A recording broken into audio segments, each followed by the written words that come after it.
পাইছে না আমরা। আজকের দিনে কেউ শান্তিতে নাই।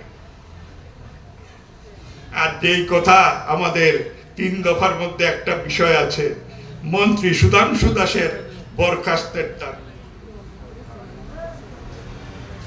একটা ছেলে স্কুলে নকল করে, ঠিক আছে, সে যদি নকল করে ফার্স্ট ডিভিশন পেয়ে দাবি করে যে নকল করেছি, বেশ করেছি, মানা যায়। আপনি কি বলবেন? নকল করেছে, চুরি করেছে, চোর চোরের মতো থাকলে এটা কিছু মানা যায়, ক্ষমা করা যায়। চোর যখন সাধু সাজে বলে যে যা করেছি ঠিক করেছি, তখন পাবলিক মাথা ঠিক রাখতে পারে? একটা ছেলে অল্প বয়সে মন্ত্রী হয়েছে, কিন্তু কুবিদ্যা প্রথম থেকেই অভ্যস্ত। বলছে এটার নাম আমি আপনি বলি যাকে ঘুষ, তারা এটাকে ইংরেজিতে বলেছে সোর্স মানি, মানে একটা মাধ্যম থেকে উপায় করে অর্থ লাভ করে। জিজ্ঞেস করেন তো যে তুমি অর্থ লাভ করেছো, ঠিক আছে, তোমার দলের কোন রসিদ দিয়েছিলে? রসিদটা দেখা নাই।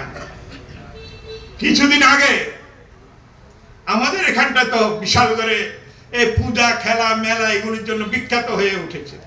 যত পূজা তত রোজগার, যত মেলা তত রোজগার, যত খেলা তত রোজগার। আমি একজনকে জিজ্ঞেস করলাম, 2-4-5 হাজার না, ওই লক্ষ টাকা না হলে গণেশ পূজা হয় না। এমন পূজার কর্মকর্তারা একজনের কাছ থেকে টাকা চেয়েছে।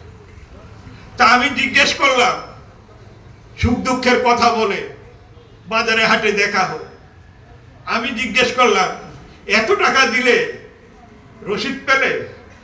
বলছে রসিদ, আবার বলছে আমাকে ফোন করে যে রসিদ টসিদ নাই, টাকাটা দিয়া দেয়।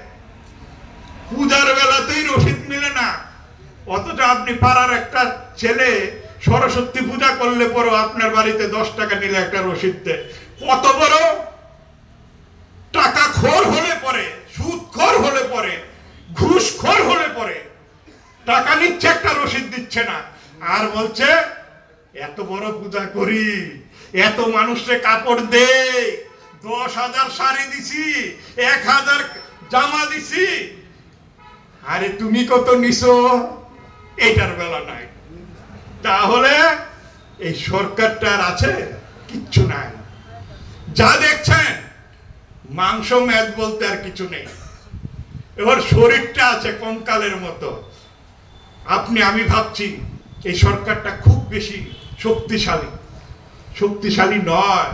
আমরা যদি জাগতে পারি, মানুষ যদি তার যে উপরে যে নির্মম অত্যাচার, যে শোষণ, যে বঞ্চনা, এটাকে যদি বুঝতে পারে, বেকার যদি তার কথা ভাবতে পারে যে কেন আমি টেট পরীক্ষা উত্তীর্ণ হয়ে চাকরি পাই না, কেন টিএসআর এ ইন্টারভিউতে টেকার পরও, আদালতের নির্দেশ থাকার পরও আমি চাকরি পাই না, এগুলি যদি বুঝতে পারে, রেশন শপে গেলে কেন 14টা নিত্য প্রয়োজনীয় জিনিস এটা যদি বুঝতে পারে, বিদ্যালয়ে গেলে পরে কেন শিক্ষক নাই এটা যদি বুঝতে পারে, আমার ছাত্র, আমার ভাই বোন, আমার সন্তানদেরকে বিদ্যালয়ে পাঠাই বেঞ্চে বসার জন্য, তারা কেন রাস্তায় বসে, এটা যদি বুঝতে পারে, দেখবেন আজকের দিনে যেই সাম্রাজ্য তারা বিস্তার করেছে, এই সাম্রাজ্যে তারা টিকে থাকতে পারবে না।